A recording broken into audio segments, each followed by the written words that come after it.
Greetings, my excellent friend. Welcome to the Heavy Metal History Report.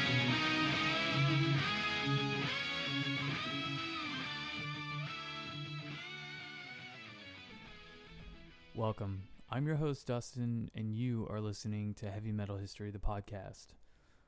On this episode of the podcast, we're going to be picking up basically where we left off from our previous two episodes, where we covered Black Sabbath and the beginning of heavy metal, going throughout their entire discography all the way up until the year 1980. So with this episode, we're going to be going full steam ahead into the year 1980, where we will be going on a month-by-month, album-by-album basis, where we start with January and go through December and talk about each album that came out in that month.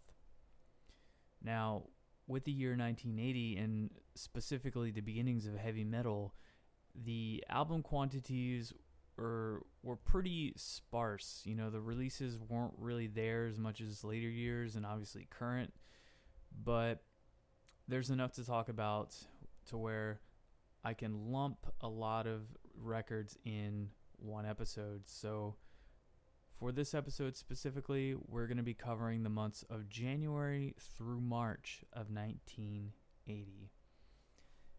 And with that, we're going to go ahead and get straight into our first record here.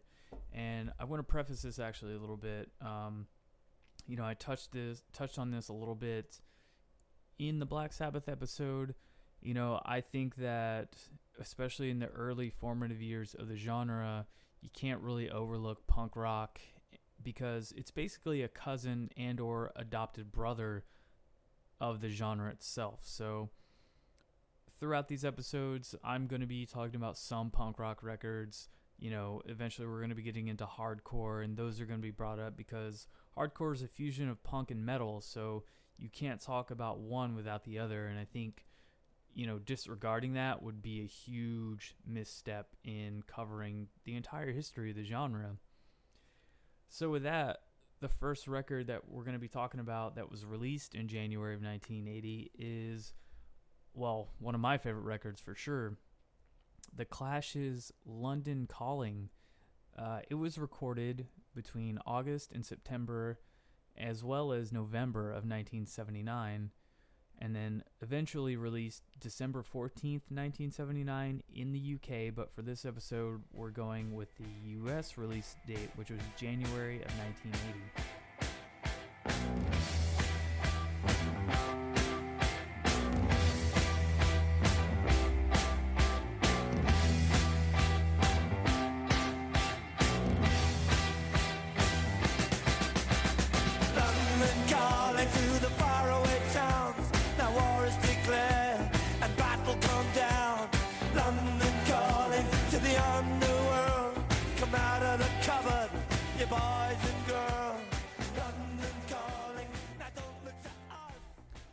So your lineup for this record, you have Joe Strummer, lead and backing vocals, rhythm guitar, and piano.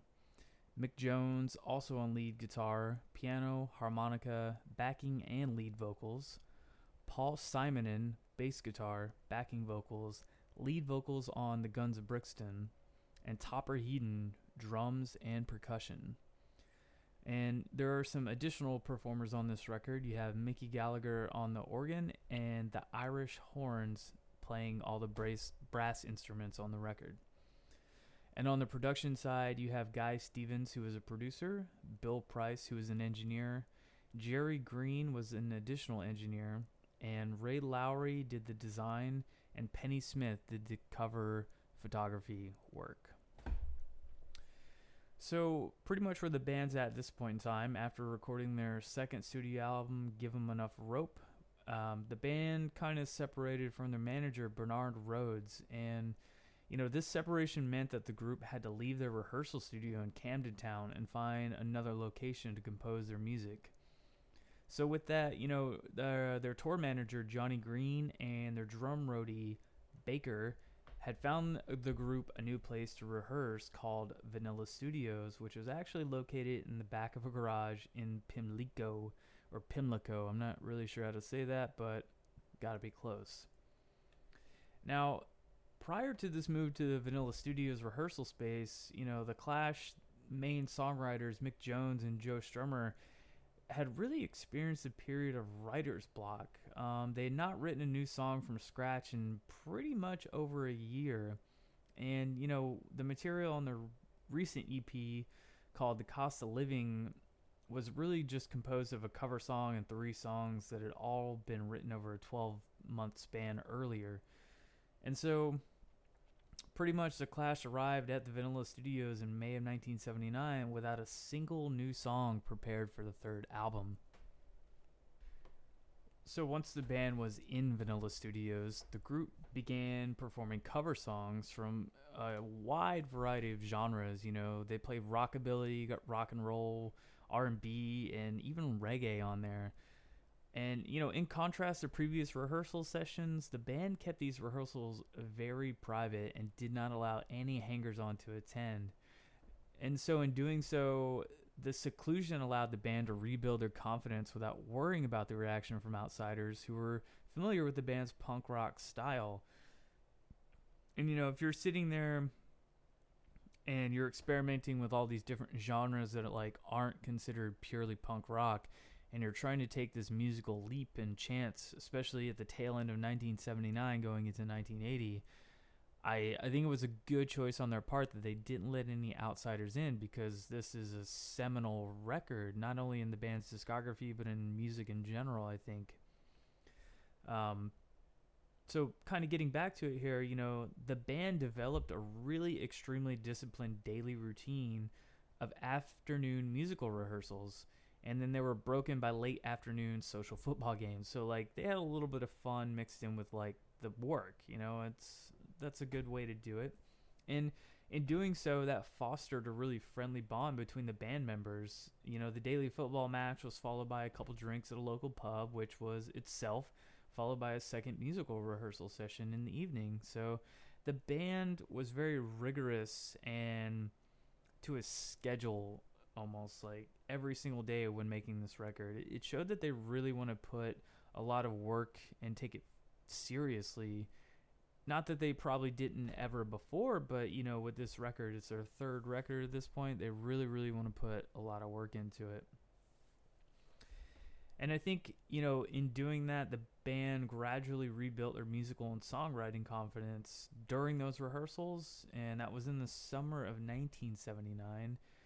So, with the styles of the sessions, early cover songs setting the template for a really diverse material that would be written for London Calling, the band were also encouraged by growing appreciation of drummer Topper Heaton's drumming skills, which, they really realized could be used to perform music in a wide array of genres and style just beyond punk rock. So, the Clash wrote and recorded demos with Mick Jones composing and arranging much of the music, and Joe Strummer generally writing the lyrics.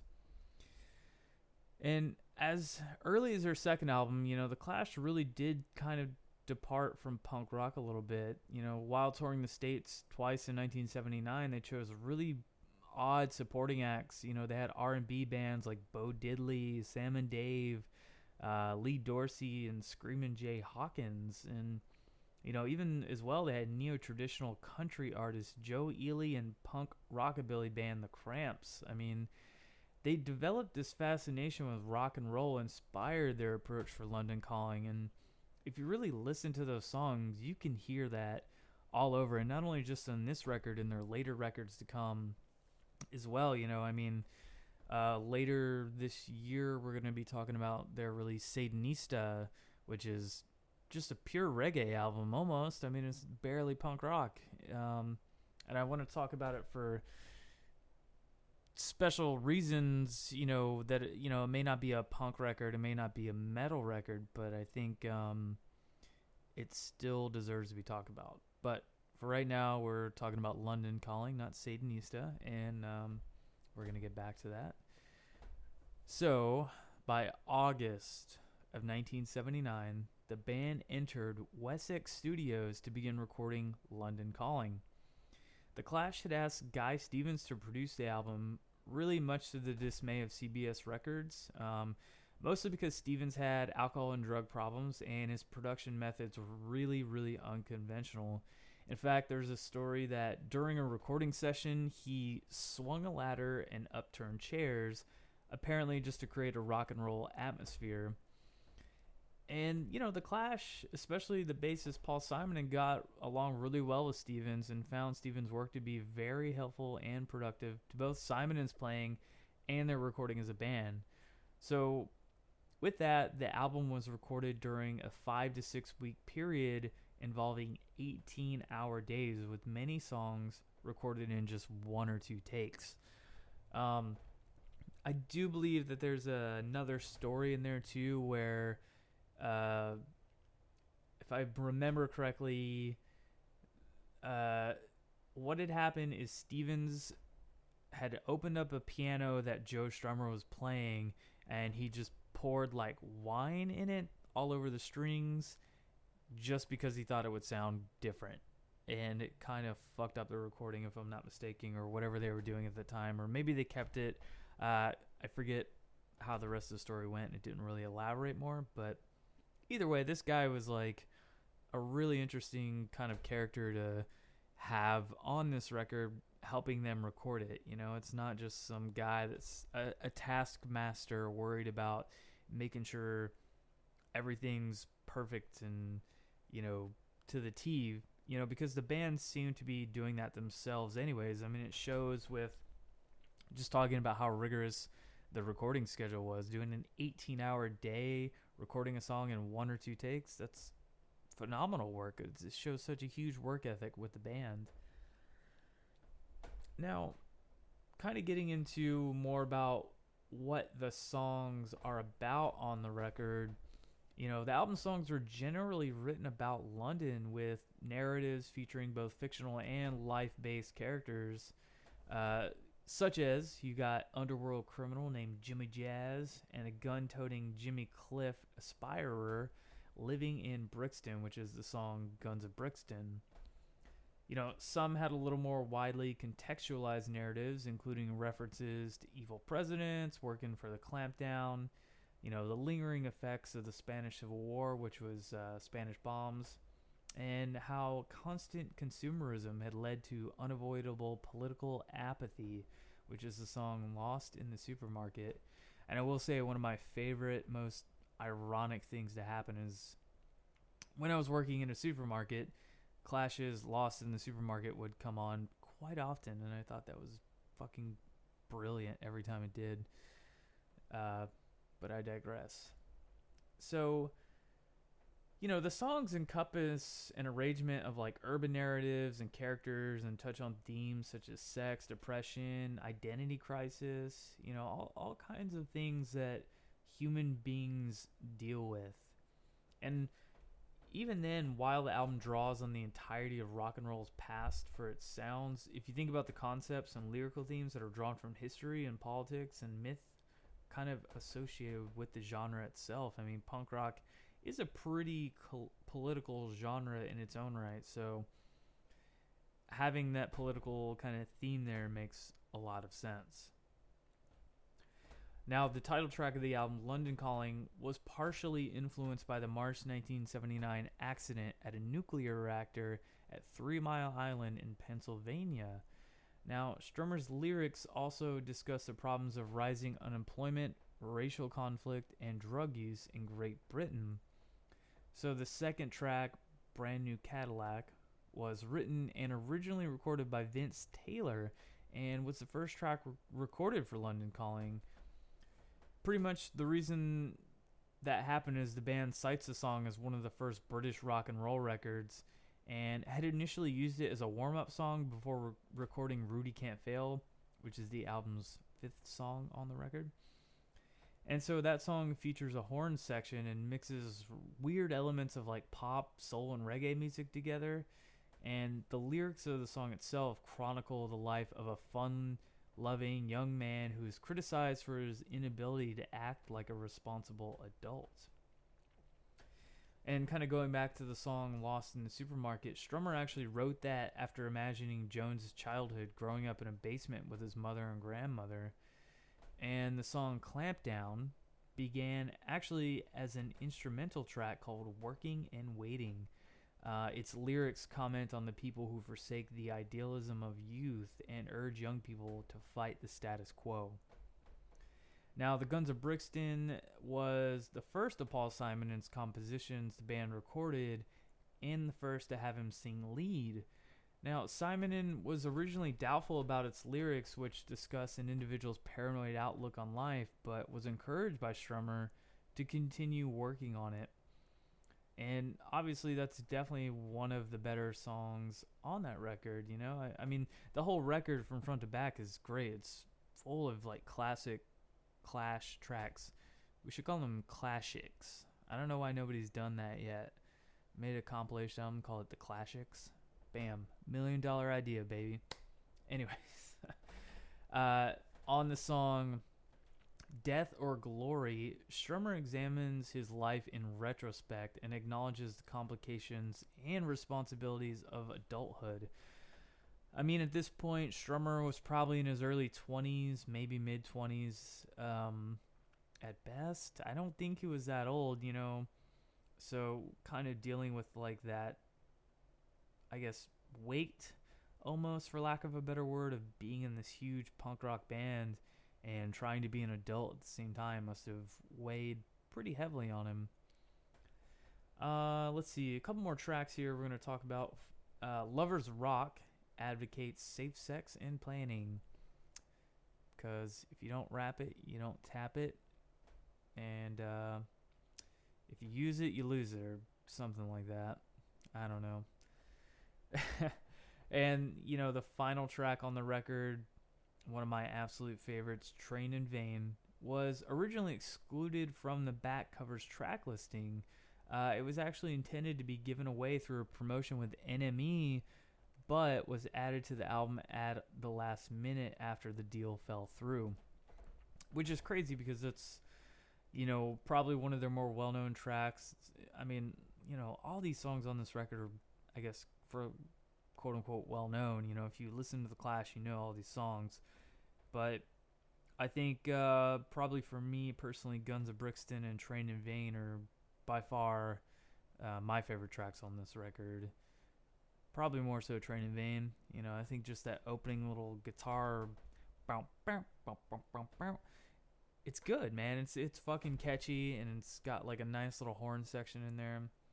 But the Guns of Brixton has like this mood to it, you know, and it feels like everybody can sing along with that song, and you just kind of, you know, you feel like a badass. But anyways, this is how much I love The Clash, so I enjoy kind of talking about my personal instances with the music itself. You know, I'm sure there are going to be a lot of times going on with the podcast where it's like I'm just listening to something for the first time to kind of hear it for the podcast, and so I'm going to have no relation to it. And I might hate it, I might love it, I might come back to it later and love it, I might love it first and hate it later, I might love to hate it, who knows. I'm sure I'll let you know when I listen to it. So getting back to the record, getting off the fucking rails here, talking about Train in Vain, pun intended. So the last thing I'm going to talk about before moving on to our next record, we're going to talk about the cover. It's a very, very iconic cover. You know, the album's front cover features a photograph of the bass player Paul Simonon smashing his Fender Precision bass, which is actually now on display at the Cleveland Rock and Roll Hall of Fame as of May of 2009, so it's probably still there a decade later. I've seen pictures of it. It looks fucking cool as hell. So he smashed it against the stage at the Palladium in New York City on 20th of September 1979 during the Clash Take the Fifth U.S. tour. I've been lucky to be with a band who was touring at the Palladium. I think, unless I'm thinking of a different venue, I'm probably thinking of a different venue. Never mind. Not going to tell that story. I'm confused about the Palladium that I'm thinking about. The Palladium I'm thinking about is in Worcester, Mass. So, never mind. Anyways, so basically what had happened, as Simonon explains, is So he smashed the bass out of frustration when he learned that the bouncers at the concert would not allow the audience members to stand up out of their seats. And he says, I wasn't taking it out on the bass guitar because there wasn't anything wrong with it. British accent. So, you know, I think that this is kind of where like that punk rock ethos kind of kicks in. You know, it's like you're angry at something and you just want to smash everything. So you just smash your bass guitar. And in doing so, you get one of the most iconic album covers of all time. I mean, that photo it's timeless, man. It's going to be remembered forever and synonymous with the Clash. So basically what happened is Penny Smith, who photographed the band for the album, originally did not want the photograph to be used. She thought that it was too out of focus. But Strummer and the graphic designer Ray Lowry thought it would make a good album cover. And so in 2002, actually, her photograph was named the best rock and roll photograph of all time. And she commented that it captures the ultimate rock and roll moment, total loss of control. Now, the cover artwork was designed by Lowry, and it was an homage to the design of Elvis Presley's self-titled debut album, with the pink letters down the left side and green text across the bottom. Now, this record is a timeless record. I mean, I'm sitting here talking about it and I'm like, man, this came out in 1980. It almost feels, you know, I can't believe like punk rock was still just starting around 1980 when we were just talking about like Black Sabbath, and you know, you got bands like Judas Priest and Thin Lizzy around, and the Ramones and everything are kind of taking off. And it's just like, it seems like this album should have came out sooner. And I don't mean that as in like it sounds like shit or anything like that. It every time I think about this album, I just feel like it came out in the 70s, and to an extent it did for the UK release, and it was recorded in 1979, but I don't know, it's just it doesn't feel like a 1980 record. But then again, you know, 1980 was so on the tail of the 70s, I guess it just really kind of blurred and made its way into the 80s with no problem. And, you know, I still think even to this day that record is one of the best records ever. So that does finish up Clash's London Calling, and we're going to move on to our next record here, which is the band Girl, and the album is Sheer Greed. Now, I couldn't find a date for when it was recorded, but presumably in the tail end of 1979, and it was released in January of 1980.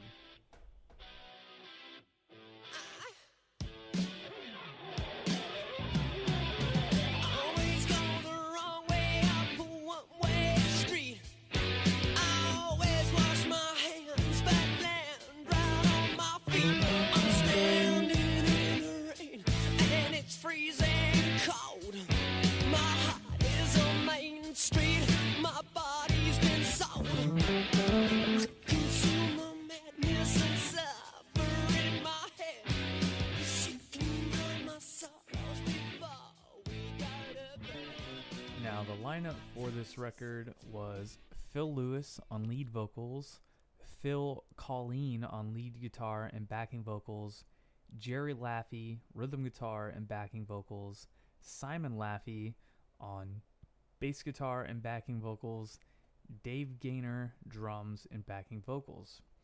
And on the production side, you have Chris Sangrides, producer and engineer, Nick Tauber, producer on tracks 3, 7, 10, and 12, Dougie Bennett, engineer on tracks 3, 7, 10, and 12. So I bet you're sitting here going like, who is Girl? I've never heard of this band. Well, I'm sure you're familiar with some of the names I just mentioned, and Girl were an English glam metal band formed in London in 1979. Now, they did split up in 1982, with band members going on to join Def Leppard, which is Phil Colleen, and the LA Guns, which is Phil Lewis. Now, Sheer Greed was their first album, and it was released in January 1980 by an independent record label, Jet Records.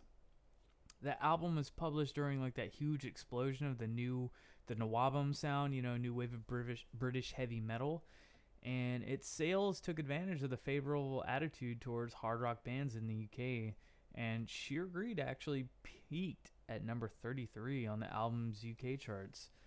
And saying that the band was a bit ahead of their time is maybe an understatement. They definitely had like that infectious glam metal from London vibe just a few years before the metal invasion on Los Angeles in the Sunset Strip like really started. This is kind of like the beginning of glam and hair metal right here with this band. If you just listen to the record, it's not great, it's definitely a product of its time, but I'll get to that in a second. So, kind of explaining how they came up with the name Girl, I believe they were talking to the guitar player of the band. Sorry, I forgot who this was. But they ask, what the name Girl, and he says, well, we didn't want to be called Devil's Hoof or Cockbuster Steel or whatever would have been cool back then. We like bands like Aerosmith, Queen, Thin Lizzy, the Rolling Stones, Zeppelin, and Japan. And all that fused in an androgynous look. Long hair, loud guitars, flash and tack. We thought something nice and provocative would be good. And then Philip came up with Girl, and it just stuck. So, kind of talking about how the band came about in general. It says, Phil Lewis mentioned that you all love the band Japan, so was it just a case of five guys with the same musical goal or vision coming together? And he says that, ironically, we saw Japan a lot clubbing at Monkberry's, legends, but never acknowledge each other. And it was always a bit of a rub. So anyway, a few years ago, I saw David Sylvian's book had a preface, Dreaming of Japan, High Places, and Guitar Solos, which is one of our lyrics. And he even credited us. And, he says, I met Philip via my brother Simon, who did a session for him in 1978. We got on, wrote music, developed a style, and then we found Phil Colleen via an ad in Melody Maker, and we called the three-piece Girl. And, like I said earlier, Sheer Greed is very much a recording of its time period. Hearing it without, no knowledge of the band, you'd instantly would peg it as, an early 1980s recording, And that said, I guess to that effect, some of the songs probably hold up, and it is kind of a shame that the record and the band have mostly been forgotten, due to all the members going on to bigger and better bands, so to speak. Def Leppard was huge. LA Guns are probably staples of the hair metal scene. I'm not super familiar with them, but I am aware of them. And it's an interesting album to listen to, so I obviously had to include it in the history. So that does conclude January of 1980. So now we're going to move briefly on to February of 1980, and we are going to talk about another punk rock record. Maybe even a pop punk record. We're going to be talking about Ramones' End of the Century. Now, it was recorded May of 1979 and released February the 4th, 1980. Come on, let's rock and roll with the Ramones.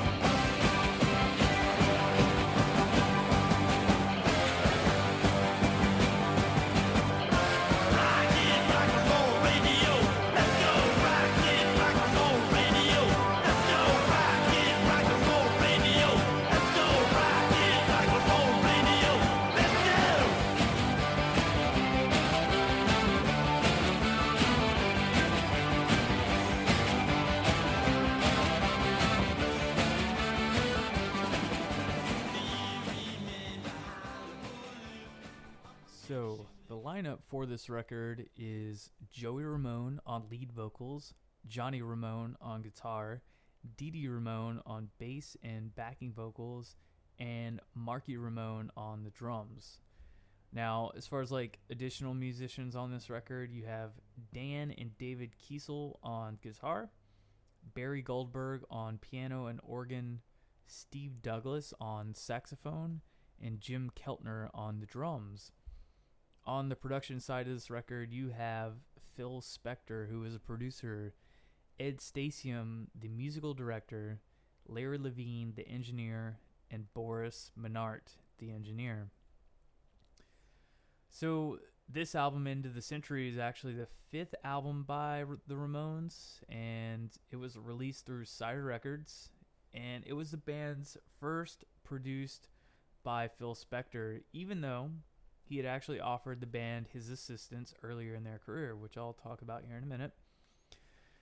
So with Spector like fully producing the album, it was the first release that excluded original member Tommy Ramone, who in 1978 left the band but did produce their previous album Road to Ruin.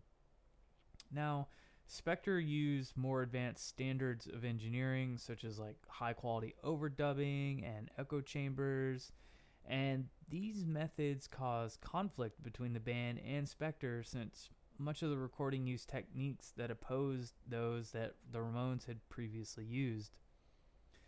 Now, I think the idea of Phil Spector producing the Ramones might seem crazy on the surface, but you know, if you really think about it, a lot of things about Phil Spector are, you know, crazy on the surface. The guy's a madman.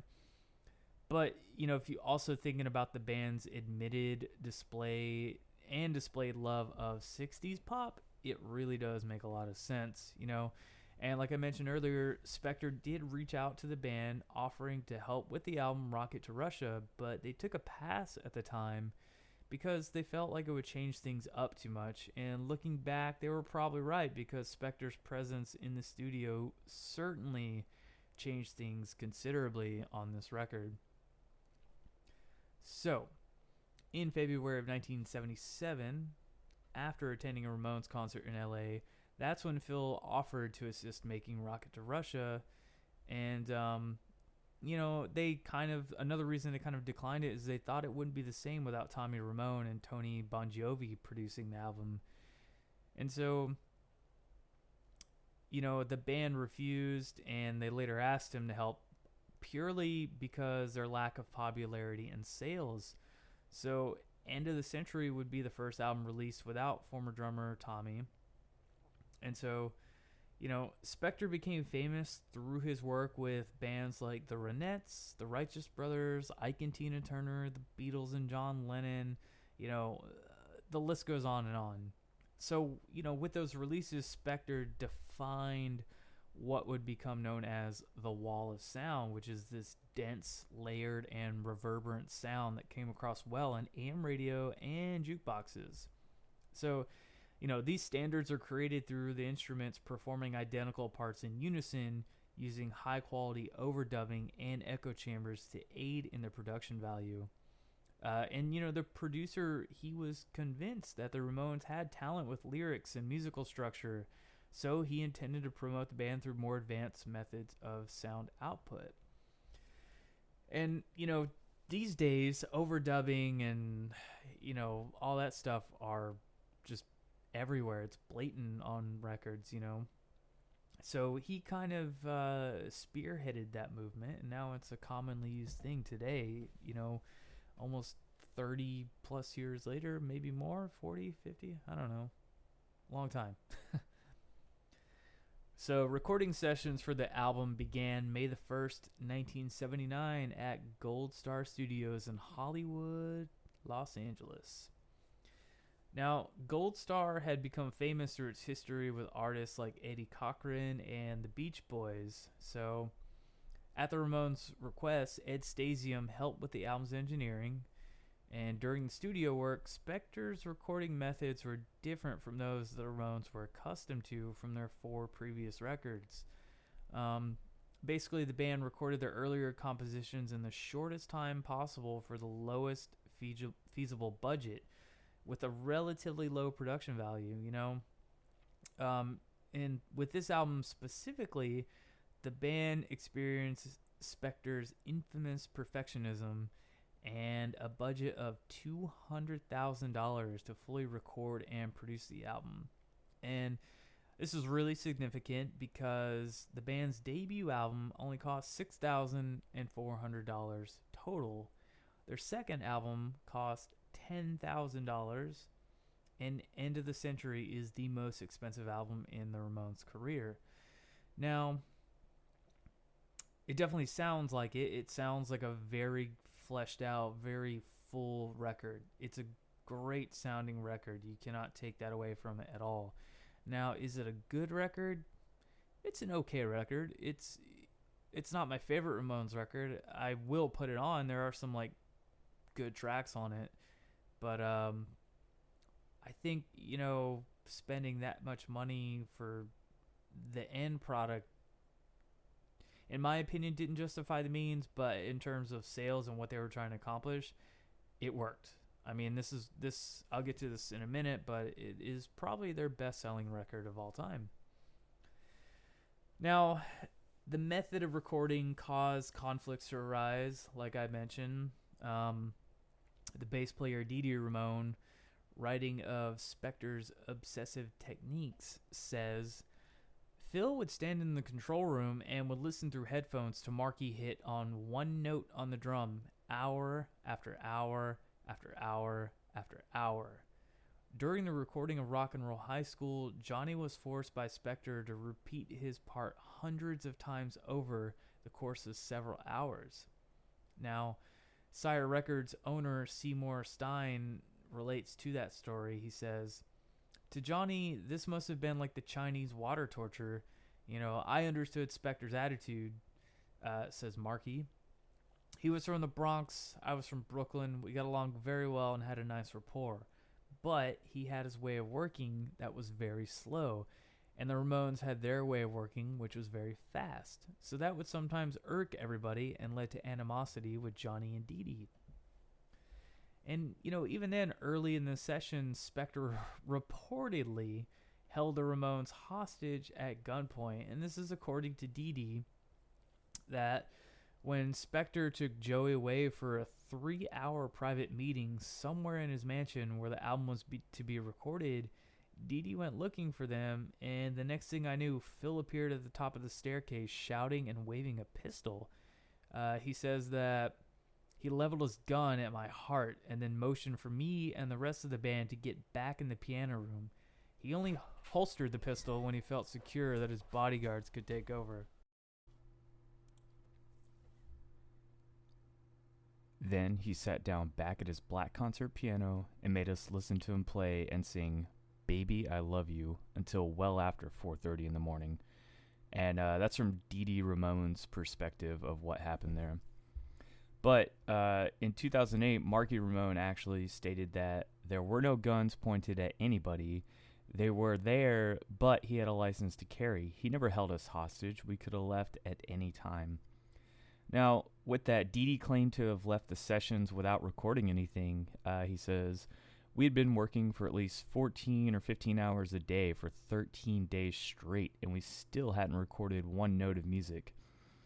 And that's after supposedly hearing that Johnny had returned to New York. Didi also wrote that he and Marky booked a flight and returned home as well.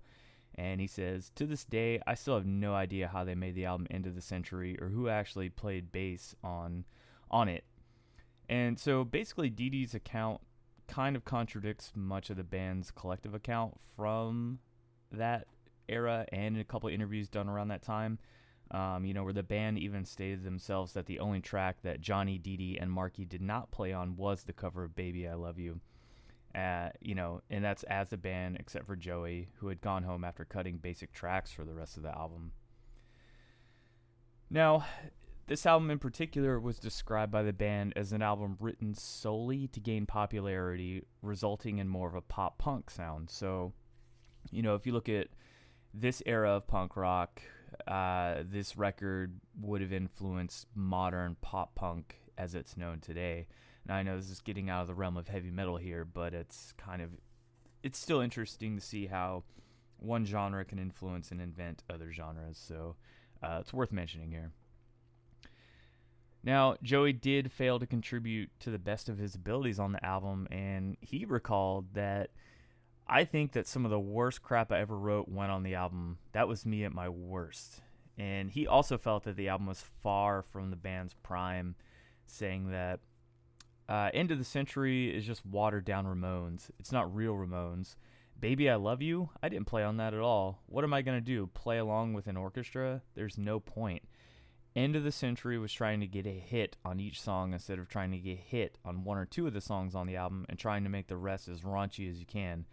They ain't going to play the other 10 songs anyway. So the album itself opens with Do You Remember Rock and Roll Radio, which is kind of like a throwback to the rock music of the 1950s to the late 1960s. The lyrics kind of name several famous musicians of that era, including Jerry Lee Lewis, John Lennon, and T-Rex, and it also cites the Ed Sullivan Show. Many instruments that were previously rarely, if ever, used in punk rock were featured on that song's score, including you got a saxophone and an electric organ in there. Now, the lyrics were written by Dee Dee Ramone, and it kind of depicts his childhood in Germany where he would secretly listen to rock radio stations at night. Now, Johnny's part is not heard on the next track, I'm Affected, which is, as reported by Johnny himself. Joey admitted that he didn't favor the song, recalling, "I couldn't believe how awful it sounded. It was horrible." And so Danny Says, which is the third track, was like a lyrical depiction of what the band constantly went through while touring. Sound checks, autograph sessions, interviews, all that kind of stuff. And the title Danny Says refers to the band's tour manager, Danny Fields, giving the band members instructions, schedules, and demands. And, according to Joey, the one ballad on the record was inspired by Lou Reed, who had released the songs Candy Says and Caroline Says. So, Joey's brother Mickey Lee called the song a masterpiece and said it remains one of the most captivatingly beautiful songs I've ever heard. Yeah, that's debatable. I mean, it's definitely like a weird rock ballad. It's not a Ramones song. It's not, their typical fashion and style. But the next track on here is a Dee Dee song. It's called Chinese Rock. In 1976, Johnny Thunders actually later revisited it. And Dee Dee wrote the piece in response to Lou Reed's Heroin and attempted to kind of concoct better lyrics on the same subject of drug use and heroin addiction. But Johnny actually vetoed the song, and it was recorded by Thunder's band, the Heartbreakers, before the Ramones. Though the bands use slightly different words, the lyrics deal with the daily life of a heroin addict, and the term Chinese rock is a euphemism for the drug. And once again, drugs are pretty rampant around this time, so you see that kind of flowing into the lyrics and song aspects of bands, and it just kind of permeates a lot of what's going on. You don't really see that too much anymore these days. I think the last band that I can really think of that did it, to the best of my knowledge, is Pantera, when Phil was going through like his drug addictions. But yeah. So the next song on here is The Return of Jackie and Judy. It's a continuation to one of the band's earlier songs, Judy is a Punk, classic. And that was released on their debut album, The Ramones. There were numerous studio guests involved in the album's recording, including producer and musicians Dan Kiesel and David Kiesel and California DJ Rodney Bingenheimer. Now, the next track, Baby I Love You, Johnny claims in his book that he hated the song and the band didn't even play on it. Only Joey and some studio musicians.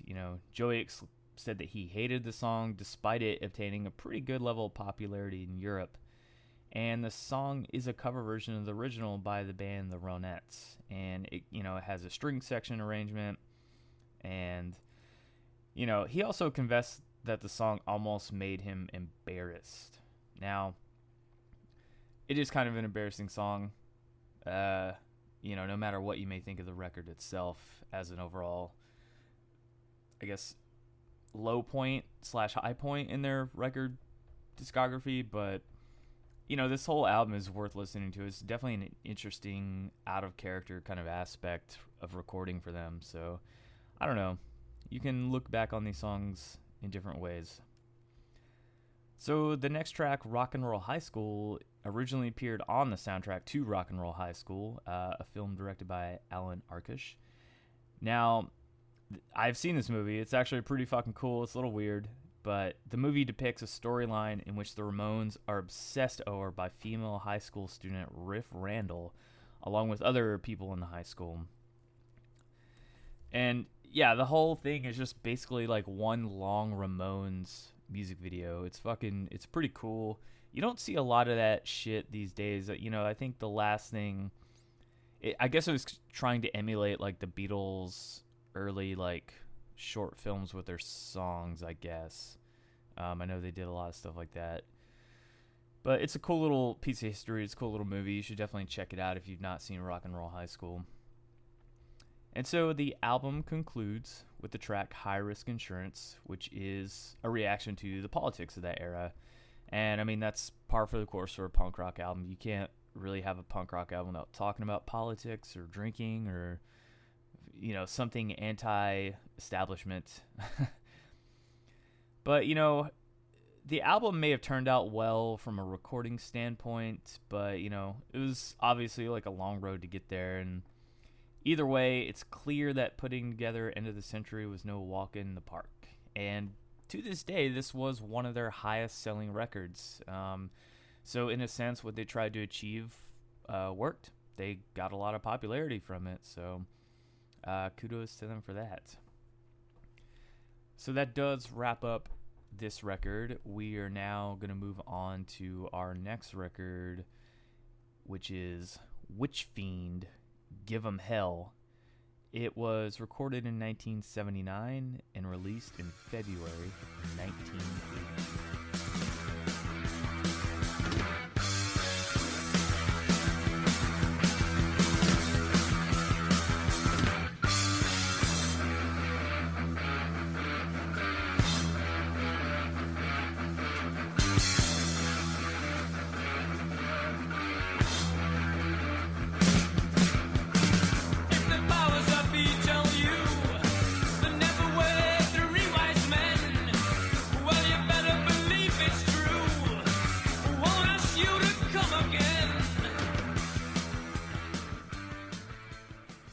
Now, the lineup for this record is Steve Bridges on vocals, Montalo on guitar, Andrew Colton on bass, Gra Scoresby on drums, and Roy Neve was the engineer. Now, I couldn't find a lot of information on this record, so basically we're going to go into like a little bit history of the beginning of the band and just kind of giving you a little overall feel of what the record sounds like. So the band came into existence around 1974 in Derbyshire, England. And according to the guitarist and co-founder Montalo, he says, it was really an amalgamation of two bands.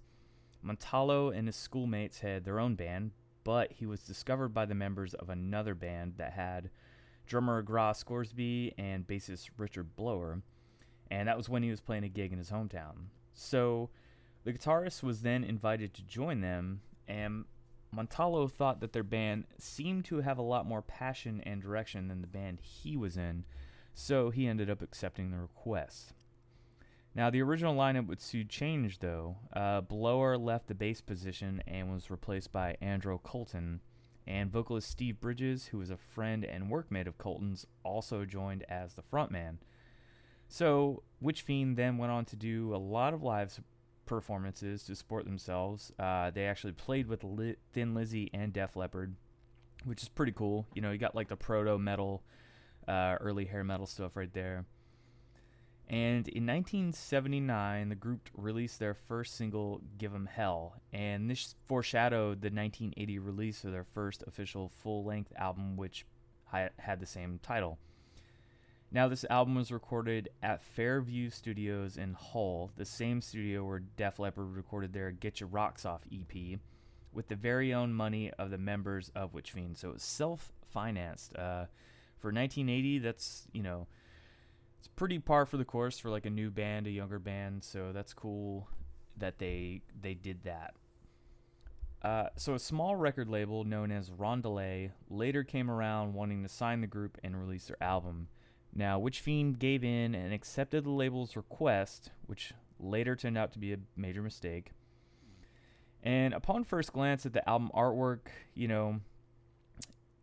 'em hell. If you're unacquainted with Witchfynde, it may lead you to assume that the music contained is of satanic nature due to like an illustration that has a mischievous, long-haired, horned, half-goat, half-man creature with bloodshot crimson eyes who... the forehead has a mark of an inverted pentagram. And that could have very well been an inspiration for, like, Venom, very close to Venom's 1981 Welcome to Hell and 1982's Black Metal. But probably purely coincidental. Now, this album has often been cited as a very relevant example for the production of the new wave of British heavy metal scene, Nawabum for short, and also an inspiration for the black metal subgenre. And I have to agree with that 100%. Listening to this record, it is very, very early black metal. There's some hints of thrash metal in there too. This is kind of where you're first starting to see new genres pop up outside of Black Sabbath and outside of punk rock. Things are getting a little harder, a little faster, a little heavier. Vocals are going in a more harsh direction as well. So this album is definitely very, very interesting. And I think later on in 1980, they also released a second album, much like Black Sabbath did with, their first records. They released them almost back to back. So the band was obviously busy. They were trying to capitalize on, their momentum. Unfortunately, this band definitely fell to the wayside. They never quite made it out of the 80s. I think they only put out like 2 or 3 records in general. But you can't deny its place in history. It is a very relevant example of the beginnings of a genre of metal. And if you've never heard this record as band, go check it out. I mean, it doesn't hold up. Don't get me wrong. It definitely sounds very dated now, but it's a cool little listen. So go check it out. That's pretty much all I got on that record. And that wraps up February of 1980. So now I'm going to be going on to March of 1980, which will be finishing up this episode. I think there's 2 records we're going to talk about from this month. We're going to be talking about 2 records. The first one here is Scorpions' Animal Magnetism. It was recorded in October of 1979 through February of 1980, and it was released March 31st of 1980.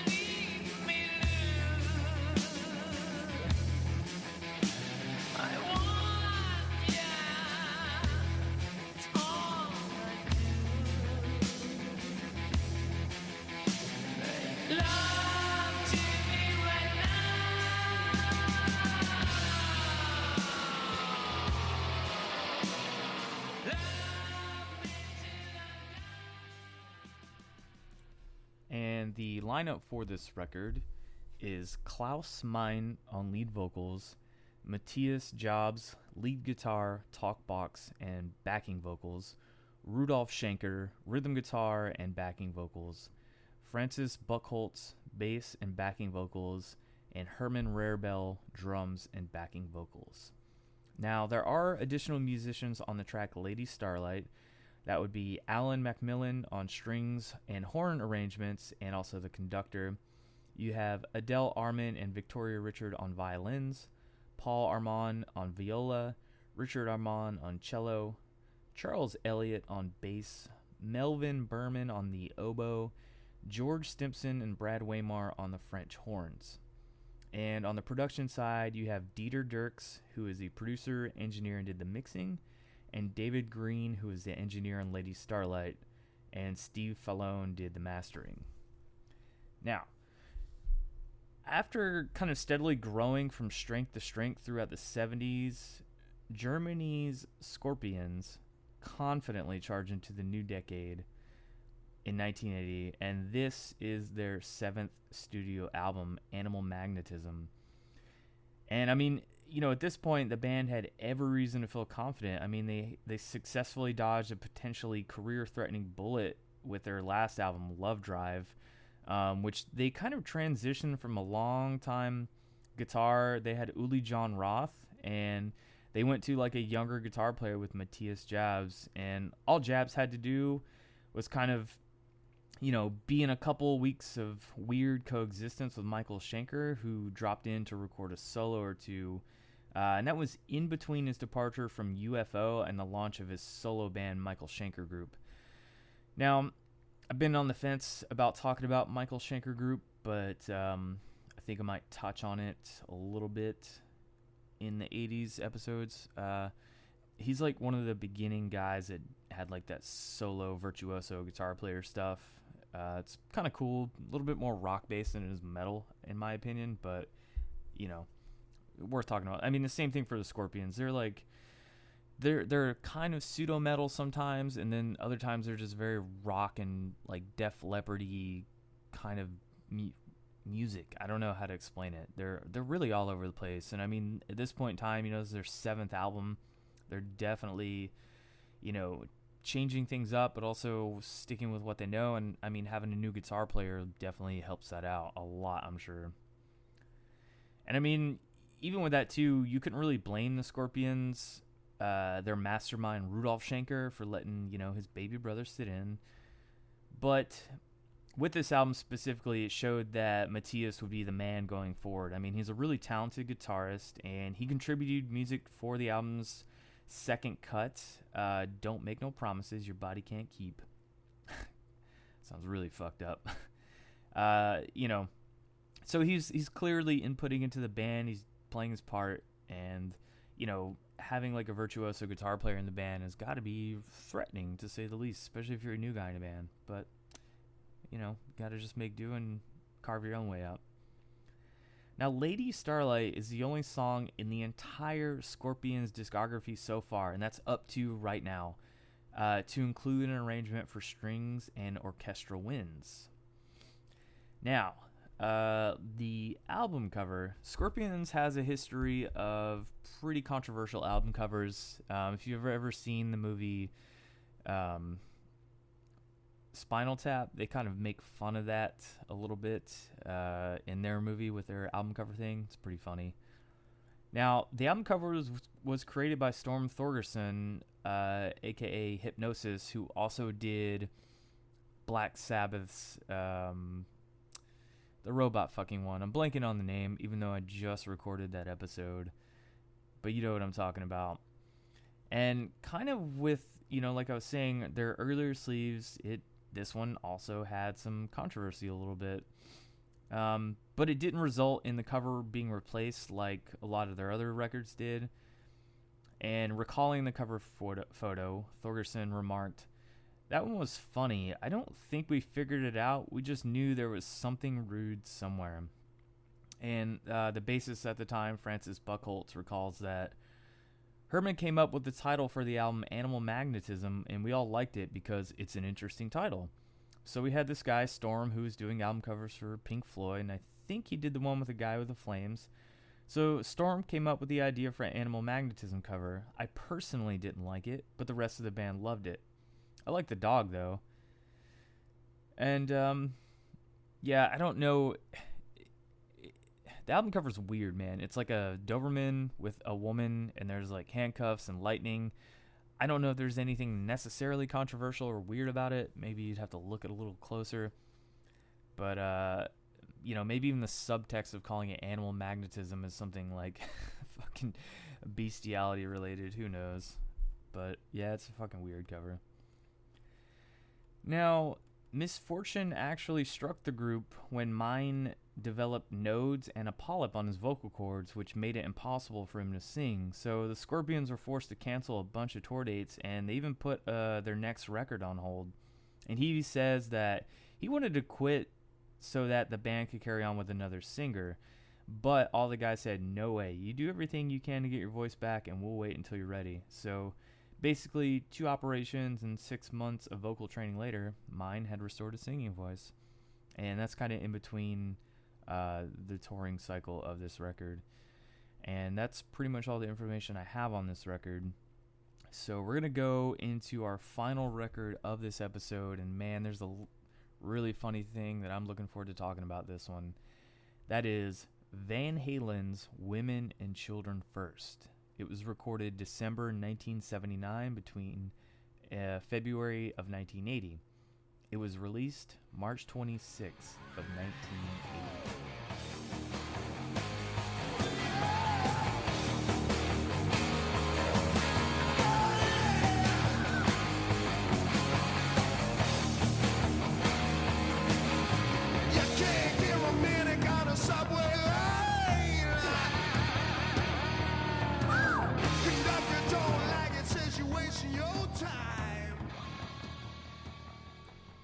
Now, the lineup for this record was Michael Anthony on bass guitar and backing vocals, David Lee Roth lead vocals and acoustic guitar on Could This Be Magic, Eddie Van Halen guitars, electric piano, and backing vocals, and Alex Van Halen on drums. You have additional musicians with Nicolette Larson doing backing vocals on Could This Be Magic. On the production side, you have Chris Bellman, who did remastering. David Landy was an engineer. Gene Miros was an engineer. And Pete Angelus was the creative consultant. Now, this record is almost the real Van Halen 3, which we'll get to that later. This came out right after Van Halen's 2. This is their 3rd studio album. It was, like I said, released March 26th, 1980. Now, the instrumental tracks were recorded in 4 days, and the vocals added afterwards in 6 days. Inside of a week later, they had the record finished. And kind of speaking of that, David Lee Roth says that, I don't think we'll ever be confused with Fleetwood Mac or Steely Dan, who spend bajillions of dollars and years in the studio just to make one record. How boring can you get, man? I like to think that all we're really trying to do is capture some of our youthful enthusiasm. And that's a good point, man. There's definitely a lot of youthful enthusiasm on this record. I mean, even their first 2 records, too, man. Van Halen is just one of those bands that towed the line between heavy metal and rock music and even hair metal a little bit. So the record benefited from 3 tracks specifically. You have a power anthem and The Cradle Will Rock, and then Everybody Wants Some, and then there's Romeo Delight, which was the band's show opener for a while. And there were also no cover songs on this record. Now, the opening track, like I mentioned, and The Cradle Will Rock featured the band's first use of keyboards, an old Wurlitzer disguised by a bristling distortion that came from playing it through a Marshall guitar amp. And, you know, even with that little bit of experimentation right there, it's pretty clear that, you know, playing all these shows and everything with this record had really honed their past material and really defined the songwriting process. I mean, Eddie and Alex played the main riff to the song for like 2 hours a day for 2 weeks to get the feeling in all the right places. Cradle was the only single released from the album, although the single wasn't really a success like the previous ones, Dance the Night Away or the cover of You Really Got Me. Now, the next song, Everybody Wants Some, was a hymn to horniness. Yeah, that's right, guys, a hymn to horniness. It had Roth launching off the cuff into some trash talk directed towards a woman visiting the studio control room. The song itself, is also a concert staple throughout their 1984 tour and continued to be played by David Lee Roth after he left Van Halen. I mean, the song's subtext was the band kind of blowing off steam about a syndrome they were experiencing of former friends, rivals, and complete strangers hitting them up for handouts. Onlookers kind of saw like the silver outfits and limousines and started thinking about ways and stuff that they could get from Van Halen. The band not recently, but as far as like when this came out, they played the LA Forum, for example, and a bunch of stoners had broken into Jan and Eugenia's Van Halen's house and stole 24 framed platinum albums, thinking the awards were cast from actual platinum. Pretty dumb there. Now, Fools was another track that had been with Van Halen since before Michael Anthony. They had an early demo of the song, and it had character, but it was really easy to see like why it had been passed over for the first two albums. And this version of Fools, they added, an intro and an outro, and that really improved the song. And on top of that, another early track that resurfaced was Take Your Whiskey Home, which the band had already recorded as early as 1974. One of the first songs Michael Anthony had actually learned. So, pretty interesting right there. Now, Tora Tora has Eddie wanted to call Act Like It Hurts, began with a backwards guitar before kind of going to like the Sabbathy dirge, and then it introduced like the spastic loss of control. Now, Eddie had written the music the same day as Ain't Talking About Love. Roth's lyrics were still incomplete, so he improvised like a helicopter transmission at the start of the song. And at this point, MTV was like more than a year away from launching in the States, but the band did produce a strange concept video for Loss of Control in Europe, with Roth vamping on stage in a hospital gown and white gloves, groping and grinding with a pretty young nurse. The rest of the band wore green surgical scrubs, and Alex had X-ray films taped all across his drums. Now, this track specifically, I'm going to get to at the end of this episode. There's a very interesting thing about it. I'm not going to go into it right now, but I'll mention it once we get there. Now, Templeman suggested that Eddie use a guitar slide for Could This Be Magic, creating kind of that old-timey bottleneck sound that made this original song sound like a traditional sea shanty. And David Lee Roth, whose parking lot finger-picking skills remained unsung, joined on second guitar for that track. So, on that track, you also have harmony vocals by Linda Ronstadt, session vocalist Nicolette Larson, who was actually repaying a favor because at the end of 1978, Eddie had stealthily recorded a guitar solo for her hit, Nicolette, and that was against David Lee Roth's wishes. So the album kind of ends with an untitled 20-second track, I guess, called After In a Simple Rhyme, that the band refers to sometimes as Tank or Growth. Now, if the band was not rushed to finish the album, the mystery riff probably could have been developed into a full song, but instead the idea was to let the riff fade out and then start the next album by fading it back into a full song, and that never came to fruition, which is unfortunate but pretty cool. I like when bands do that. There's a couple bands that have done that kind of in the modern age, one being Into the Moat. They kind of end their records and then start them where the other one ended, which is cool. A cool idea. It's like a continuation, making the discography seem a lot more cohesive and fluid. Now, the guitar pictured on the album cover was the Ibanez Destroyer, which was actually lent to Eddie by local Pasadena guitarist Chris Holmes, later of the band Wasp. And the guitar itself was actually used as a stunt double for the instrument Eddie used to record most of Van Halen, which he inadvertently wrecked by sawing halfway apart. Holmes bought the Destroyer in the first place to emulate Eddie, and he says, when I got it back, the bridge was turned around backwards and all that annotation it was just backwards to the way I would have had it. I just don't see how he played it that way, but he did. I've been to a few Van Halen shows, and I put on Ed's guitar, and it's just the complete opposite of the way I set up mine. He'd have the strings about a mile off the fretboard. He likes his whammy bar so loose that he super glues the nuts on the back so it spins around.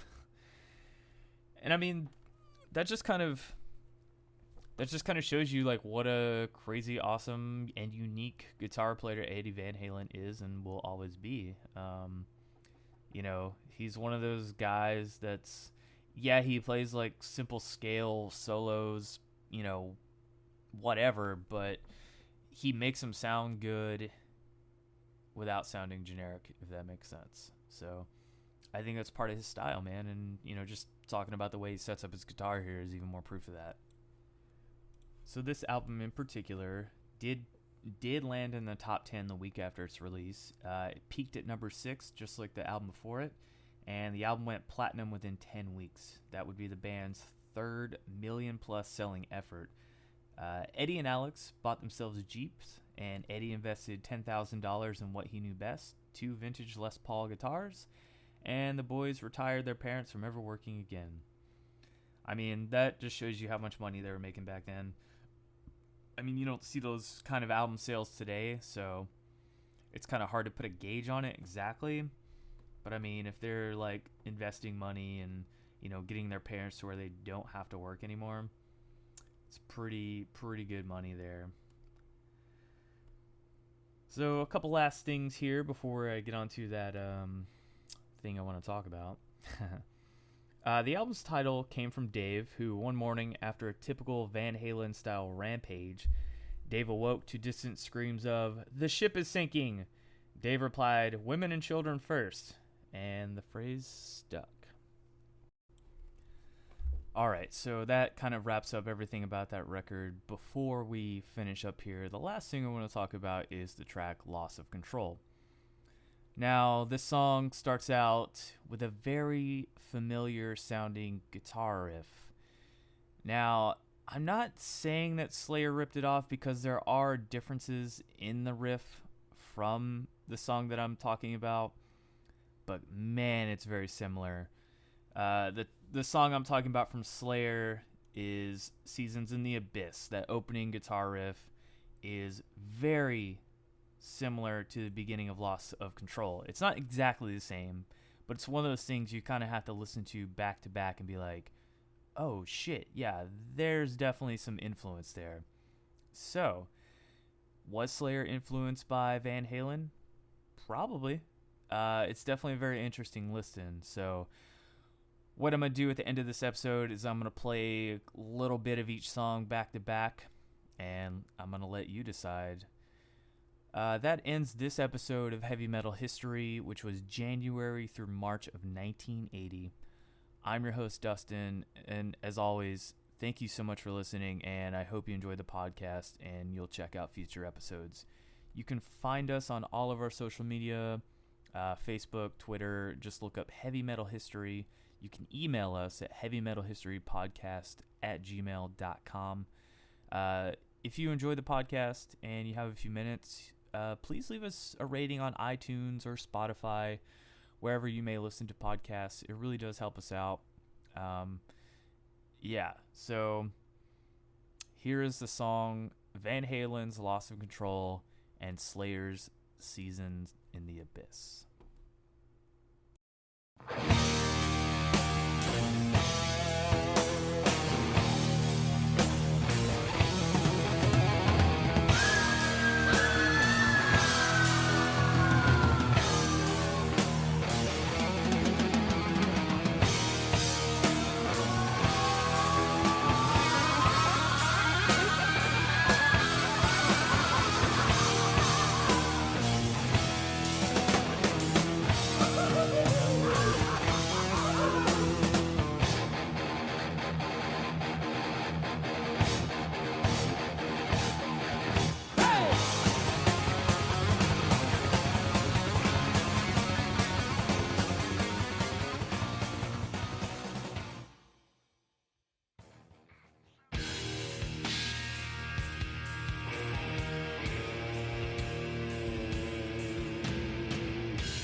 Be excellent to each other.